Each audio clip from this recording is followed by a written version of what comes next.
Сәлеметсіздер, құрметті қалайық. Мен бүгін 10 клиникасында ем алып, 10 күндік емді алып бітірдім. Бәрі ойдағыдай. Өзім врачым Нәби, аты кім дедіңіз? Максимханович. Нәби Максимхановичқа көп рахмет айтқым келеді. Адам баласы үлкейген сайын өзінің денсаулығына қарау керек екен.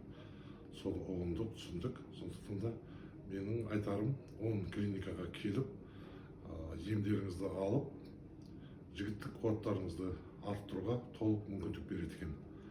Ал енді келе жатқан қызметкерлерді, медбикелерді, әсіресе Мәдинаны, Аиданы, Абу Саидты барлығын келе жатқан жаңа жылдармен құттықтаймын. Үлкен табыстар тілеймін. Жаңа жылда жаңа табыстарға жете білуіңізге үлкен тілектестік білдіремін. Менің аты жөнім Ойленов Алмасбек Анықбекұлы. Келесі кездескенше сау саламатта болыңыздар. Жаңа жылдарыңыз құтты болсын.